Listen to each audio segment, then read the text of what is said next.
Morning everyone, कैसे हैं आप सभी। आई एम श्योर आप सभी लोग अच्छे होंगे। मैं निकिता चौधरी स्वागत करती हूँ आप सभी का हमारे एग्जाम जर्नी परिवार में। तो आज हम क्या देखने वाले हैं? आज हम देखेंगे 25 और 26 जून की इंपॉर्टेंट करंट अफेयर्स। अरे मैम 2 दिन की क्यों? देखो, कल की क्लास कुछ रीजंस की वजह से मैं नहीं ले पाई थी, इसीलिए हम आज की क्लास में कल और आज की सारे इंपॉर्टेंट क्वेश्चंस कवर कर लेंगे। तो without any further delay start करते हैं अपनी क्लास को। हमारा फर्स्ट क्वेश्चन क्या है? Recently who has been appointed as the protem speaker of Lok Sabha. अब मैम जो अपॉइंट हुआ वो तो ठीक है, लेकिन ये प्रोटेम स्पीकर क्या होता है? देखो, अभी आप सभी को पता होगा हमारे 18th लोकसभा के इलेक्शन हुए थे। 18th लोकसभा के इलेक्शन हुए थे। अब जो हमारी 18th लोकसभा के एमपीज है वो चुनकर कहाँ जा चुके हैं? पार्लियामेंट में। और अब क्या होने वाला है पार्लियामेंट में? Monsoon session. कौन सा सेशन होने वाला है? मॉनसून सेशन स्टार्ट होने वाला है। तो अब क्या होगा? अब जब वो पार्लियामेंट में चुनकर जा चुके हैं, तो पार्लियामेंट में आपको पता है कि जितनी भी कार्रवाई चलती है वो स्पीकर्स को क्या करवाते हैं? स्पीकर जो जो लोकसभा में स्पीकर होंगे वो सारी कार्रवाई को डेकोरम मेंटेन रखेंगे और आगे की कार्रवाई कराएंगे। लेकिन आपको ये भी पता होगा, होना चाहिए कि जो स्पीकर होते हैं उनका भी क्या होता है? वहां पे चुनाव होता है। लेकिन जब तक स्पीकर का चुनाव होगा तो डेकोरम कौन मेंटेन रखेगा? कौन मेंटेन रखेगा? तो वो कौन मेंटेन रखेंगे? ये प्रोटेम स्पीकर। जो स्पीकर का जो इलेक्शन होगा उसको कंडक्ट कौन करवाएगा? अब ऐसा तो है नहीं कि इधर से कोई उठ के आ रहा है, उधर से कोई उठ के आ रहा है कि हम कराएंगे, नहीं। कौन कराएगा? वो प्रॉपर सारी चीजें होंगी, कौन कराएगा? ये भी प्रोटेम स्पीकर कराएंगे।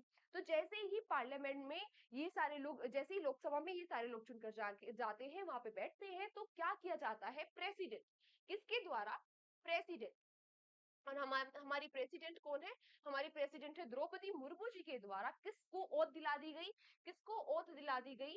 इन हमारी राष्ट्रपति जी के द्वारा किसको ओथ दिला दी गई? प्रोटेम स्पीकर को। प्रोटेम स्पीकर को। अब ये प्रोटेम स्पीकर क्या करेंगे? एक तो इनका काम होगा क्या? जितने भी जो न्यूली इलेक्टेड एमपीज आए हैं उनको ओथ दिलाना। और ये कब दिलाई है? ये भी दिलाई जा चुकी है। कब? 24 जून को।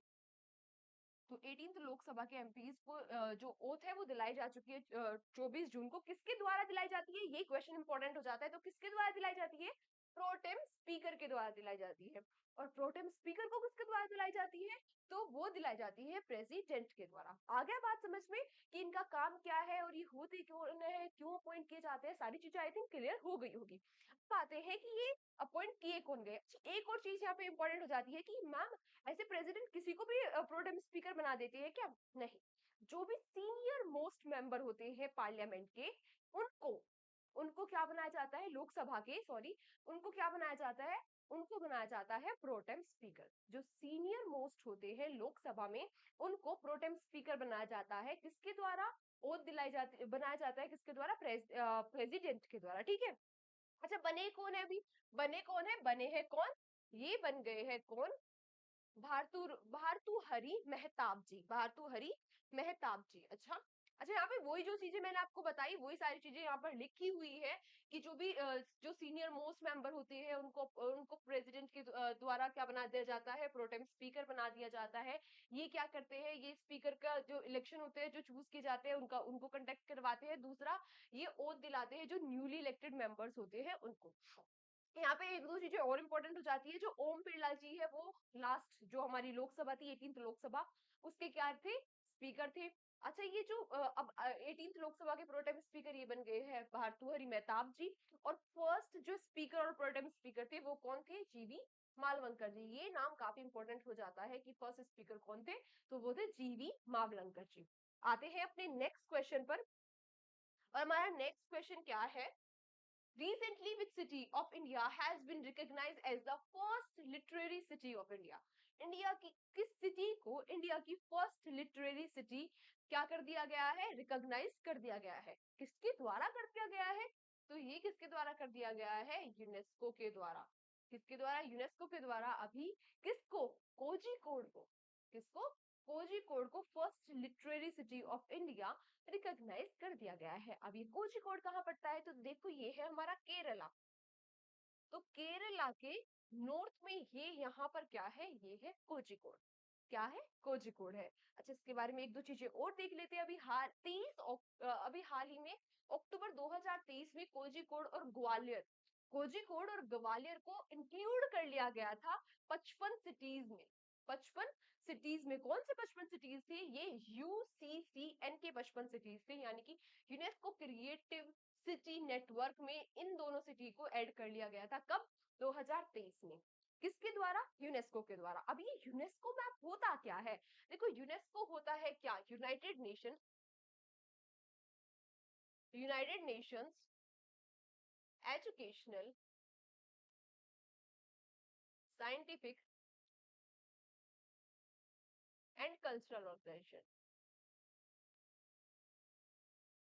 कल्चरल ऑर्गेनाइजेशन, ये क्या होता है? ये होता है यूनेस्को। अब ये फॉर्म कब हुआ था? तो ये फॉर्म हुआ था कब? 16 नवंबर 1945 को। हेडक्वार्टर्स कहाँ है? तो वो कहाँ है? पेरिस, फ्रांस में है।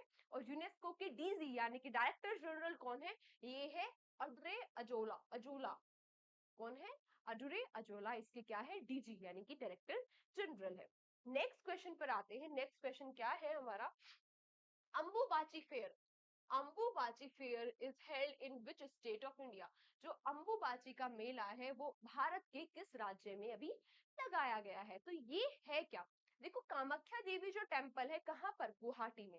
जो गुवाहाटी में कामाख्या देवी टेम्पल है वहां पर अंबुबाची का मेला लगाया जाता है। और गुवाहाटी कहाँ है? गुवाहाटी कहाँ है? असम में। तो ये अंबुबाची का मेला कहाँ लगाया जाता है? असम में लगाया जाता है। ये है क्या? देखो, जो हमारी गोडेस है कामाख्या देवी, ऐसा कहा जाता है कि ये उनके ईयरली मेंस्ट्रुएशन कोर्स पर ये जो मेला है वो लगाया जाता है। और जो ब्रह्मपुत्र रिवर है, जो क्या है? ब्रह्मपुत्र रिवर है, वो 3 दिन के लिए क्या हो जाती है? रेड हो जाती है। 3 दिन के लिए क्या हो जाती है? वो रेड हो जाती है। और ये अंबुबाची का मेला लगाया कहाँ जाता है? ये गुवाहाटी में लगाया जाता है। अब आपको यहाँ ये तो जरूर पता होना चाहिए कि हमारा लार्जेस्ट जो फेयर है वो कौन सा है? जो लार्जेस्ट फेयर है वो कौन सा है? ये आप लोग मुझे बताओगे, बताओ जल्दी जल्दी। कौन सा है हमारा लार्जेस्ट फेयर? कुंभ का मेला। कुंभ फेयर क्या है? हमारा लार्जेस्ट फेयर है। और ये कहाँ, कितनी सिटीज में ये लगाया जाता है? तो ये 4 सिटीज में लगाया जाता है। कौन कौन से? हरिद्वार, प्रयागराज, नासिक और उज्जैन। इन 4 सिटीज में ये क्या लगाया जाता है? ये कुंभ का मेला लगाया जाता है। अब सेकंड लार्जेस्ट फेयर कौन सा है इंडिया का?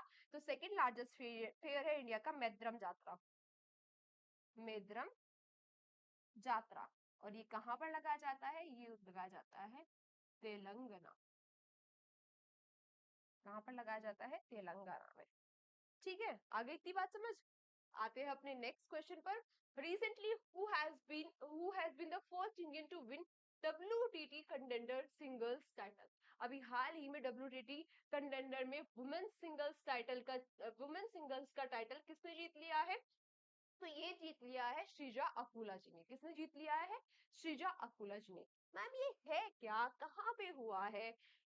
तब और कब स्टार्ट हुआ था? इन सारी बातों के बारे में भी हमें पता होना चाहिए। पता तो होना चाहिए। तो चलो देखते हैं।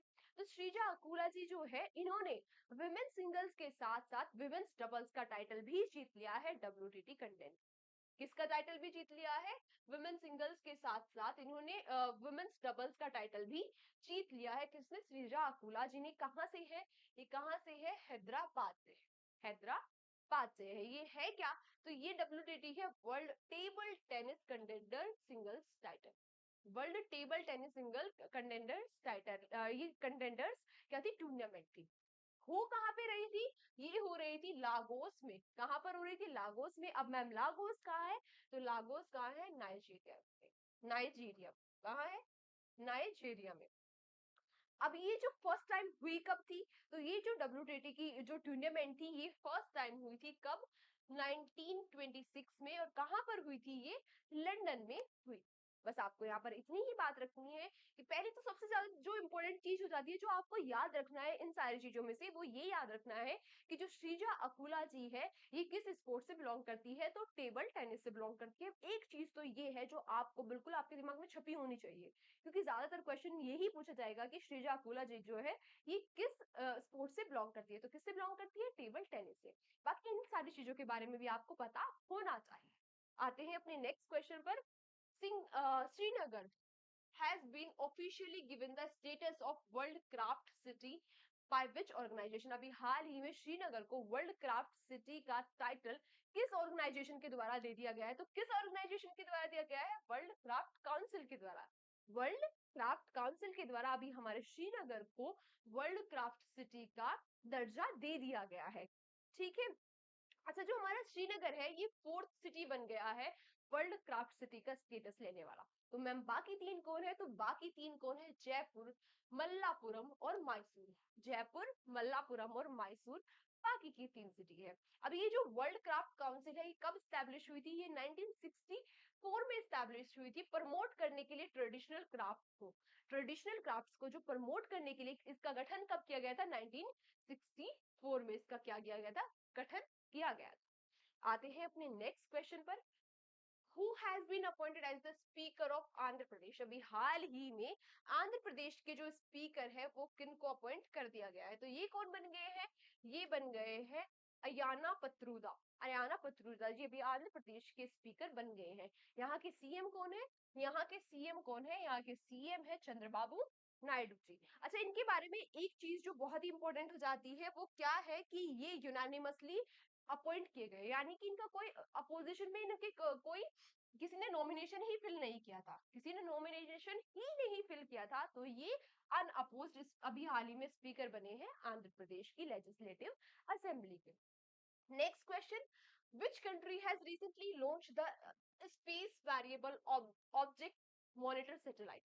अभी हाल ही में किसने SVOM space variable objects monitor satellite को लॉन्च कर दिया है? तो अभी हाल ही में किस कंट्री ने कर दिया है? तो ये कर दिया है किसने? ये कौन है और ये कौन है? आ रहा है आपको कुछ पहचान? तो ये कर दिया है किसने? चाइना और फ्रांस ने। चाइना और फ्रांस ने। अब ये है क्या? देखो ये क्या है? ये है, ये डिटेक्ट करेगी और स्टडी करेगी किसको? गामा रेज को, जो ब्रस्ट हो रही है अर्थ के ऑर्बिट से 600 किलोमीटर दूर पर। उन गामा रेज को ये जो ब्रस्ट हो रही है अर्थ के ऑर्बिट से 600 किलोमीटर दूर, ये उनको डिटेक्ट करेगी और उनके बारे में स्टडी करेगी। अच्छा, यहाँ पे एक चीज जो और भी ज्यादा इंपॉर्टेंट हो जाती है कि इसको भी लॉन्च किस रॉकेट के द्वारा किया गया? तो लॉन्च किया गया लोंग मार्क 2C रॉकेट के द्वारा। और किस कंट्री ने लॉन्च किया? तो फ्रांस और चाइना ने। ठीक है। आते हैं अपने नेक्स्ट क्वेश्चन पर। Recently who has been appointed as the managing director of bill? अभी हाल ही में बिल के मैनेजिंग डायरेक्टर किसको अपॉइंट कर दिया गया है? तो ये कौन बन गए हैं? ये बन गए हैं कौन? मनोज जैन जी। किसके बाद पहले कौन इस पद पर कौन थे? वो MV गौतम जी थे। अब कौन बन गए हैं? अब बन गए हैं कौन? मनोज जैन जी। ये बेल क्या है? अब मैं बेल के बारे में बताऊं तो बेल क्या है? ये है भारत इलेक्ट्रॉनिक्स लिमिटेड। क्या है? Bharat electronics limited. कब फाउंड की गई थी? 1954 में। हेडक्वार्टर्स कहाँ है? तो हेडक्वार्टर्स है इसके बेंगलुरु में। अच्छा, ये वन ऑफ द 16 PSU भी है। वन ऑफ द 16 PSU यानी कि पब्लिक सेक्टर इंटरप्राइजेस है under ministry of defence. Ministry of defence के अंदर ये 16 PSU में आती है। करती क्या है? ये मैन्युफैक्चर करती है एडवांस टेक्नोलॉजी के equipment for aerospace application. Aerospace application के लिए एडवांस टेक्नोलॉजी के इक्विपमेंट्स को मैन्युफैक्चर करती है। और अभी इसके यहाँ के चेयरमैन कौन बन गए हैं? मनोज जैन जी। मनोज जैन जी। ये और हाँ, ये मेजरली क्या है? ये क्या है? Air space defence electronic company है जो गवर्नमेंट ऑफ इंडिया के अंदर आती है। जो गवर्नमेंट ऑफ इंडिया के अंदर आती है। Next. who has been appointed as the director general of NTA? अभी हाल ही में NTA के डायरेक्टर जनरल किसको अपॉइंट कर दिया गया है? आपने NTA का नाम खूब सुना होगा पिछले कुछ दिनों में जब से नीट का पेपर लीक हुआ था। तो NTA क्या होती है? नेशनल टेस्टिंग एजेंसी होती है। ये एग्जाम्स को कंडक्ट कराती है। और आपने देखा होगा कैसे नीट का पेपर लीक हो गया। 67 जो बच्चे हैं वो रैंक 1 आ रहे हैं, जो 718 और 719 नीट की मार्किंग के हिसाब से पॉसिबल ही नहीं है नंबर। बच्चों के वो नंबर आ रहे हैं, कह रहे ग्रेस मार्क्स दिए जा रहे हैं उनको। किस बेसिस पे दिए जा रहे हैं? इसमें भी कोई ट्रांसपेरेंसी नहीं थी। तो एक तो इसके जो डायरेक्टर जनरल है वो कौन चुने गए हैं? ये अभी हाल ही में जो इनके पहले डायरेक्टर जनरल थे उन्होंने क्या कर दिया है, रिजाइन कर दिया है, और अभी हाल ही में नए डायरेक्टर जनरल इनके बन गए हैं प्रदीप कुमार खरोला जी। और एक और चीज जो यहाँ पे इंपॉर्टेंट हो जाती है वो ये हो जाती है कि अभी हाल ही में 7 मेंबर की कमेटी बनाई गई है। 7 मेंबर्स की क्या गई है, कमेटी बनाई गई है एनटीए के में ट्रांसपेरेंसी को चेक करने के लिए। तो कमेटी बनाई है, किसके द्वारा बनाई गई है, मिनिस्ट्री ऑफ एजुकेशन के द्वारा, मिनिस्ट्री ऑफ एजुकेशन के द्वारा। और जब भी आपको पता होगा कोई कमेटी बनती है तो उसके हेड हमारे लिए बहुत इंपॉर्टेंट हो जाते हैं, तो उसके हेड कौन है, आर राधाकृष्ण जी। तो ये इसके क्या हो जाते हैं, हेड हो जाते हैं, ठीक है। अब अगर हम बात करें एनटीए के बारे में तो एनटी जो एक सेकंड, हाँ आर राधाकृष्णन जी, और ये इसके हेड हो गए, ठीक है। अगर हम बात करें तो ये जो इसके हेड बनाए गए हैं प्रदीप सिंह खरोला जी, इनको एडिशनल चार्ज दिया गया है। इनको क्या दिया गया है, एडिशनल चार्ज दिया गया है। ये इसके साथ साथ मैनेजिंग, ये चेयरमैन और मैनेजिंग डायरेक्टर है किसके, Indian Trade Promotion Organisation ITPO के, आईटीपीओ के ये मैनेजिंग डायरेक्टर है। लेकिन इसके साथ साथ इनको एडिशनल चार्ज दे दिया गया है किसका, एनटीए का। ये एक तो चीज आपको ये याद रखनी है, दूसरा क्या याद रखनी है कि अभी हाल ही में कमेटी भी बनाई गई है और उसके हेड कौन है, ये दो चीजें यहाँ पर इंपॉर्टेंट हो जाती है। आते हैं अपने आज के लास्ट क्वेश्चन पे, और हमारा आज का लास्ट क्वेश्चन क्या है, when was the international day of women, women in diplomacy celebrated, कब international day of women in democracy celebrate किया जाता है। तो ये कब सेलिब्रेट किया जाता है, ये सेलिब्रेट किया जाता है कब, 24 जून को, 23 जून को हम क्या सेलिब्रेट करते हैं, आपने देखा होगा मैंने आपको कवर कराया था, जो मैंने 2 मिनट का सेशन लिया था, कब क्या सेलिब्रेट करते हैं, वर्ल्ड ओलंपिक्स डे। और आपके लिए आज का क्वेश्चन फॉर यू है, क्या है, क्वेश्चन फॉर यू, जो आप मुझे कमेंट सेक्शन में बताओगे वो क्या है। आपको ये बताना है कि 2024 में जो ओलंपिक्स होने वाले हैं वो कहाँ होने वाले हैं, कौन होस्ट करेगा, इंडिया की तरफ से जो फ्लैग बैरियर कहाँ कौन होस्ट करेगा, उसका मैस्कोट क्या होगा, इंडिया की तरफ से फ्लैग बैरियर जो रहने वाले हैं वो कौन रहेंगे, है ना। ये सारी चीजें आपको पेरिस ओलंपिक्स के बारे में जितनी भी, ओ मैंने खुद ही बता दिया, चलो ठीक है, इतना सही है कि पेरिस ओलंपिक्स 2024 में के बारे में जितनी भी चीजें आपको पता है वो सारी चीजें आप क्या लिखोगे, कमेंट सेक्शन में आज लिखोगे, ठीक है। 21 जून को हम क्या सेलिब्रेट करते हैं, international yoga day, international yoga day. और इस बार किसकी थीम क्या थी, yoga for self and society, yoga for self and society, ठीक है। आज की क्लास को यहीं तक अच्छा ये तो रह गया था कि इसकी थीम क्या है, मैं उस चक्कर में भूल ही गई कि अब जो अभी हमने क्या सेलिब्रेट किया है, international day of women in diplomacy, इसकी थीम क्या है, इसकी थीम है काउंटर इन accelerating gender equality through economic empowerment. ये फर्स्ट टाइम कब सेलिब्रेट किया गया था, तो ये फर्स्ट टाइम जब 76 सेशन था UNGA, UNGA United nation general assembly का 2022 में, तो तब इस डे को क्या मिल गया था, अप्रूवल मिल गया था। तो आज की क्लास को हम यहीं तक रखते हैं, thank you so much everyone. कल के सेशन में आपसे फिर मुलाकात होगी, और आखिरी में आप सभी लोगों के लिए एक line, the way to get started is to quit talking and begin doing, the way to get started is to quit talking and begin doing.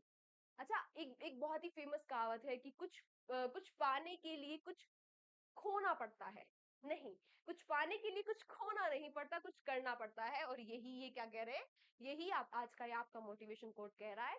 तो सेशन में आखिर तक बने रहने के लिए आप लोगों का धन्यवाद। मैं आपसे लास्ट में बस यही कहना चाहूंगी कि अपना ध्यान रखिए, अपने स्वास्थ्य का ध्यान रखिए, अपने बड़ों को सम्मान कीजिए, अपने छोटों से प्यार कीजिए। जय हिंद, जय भारत।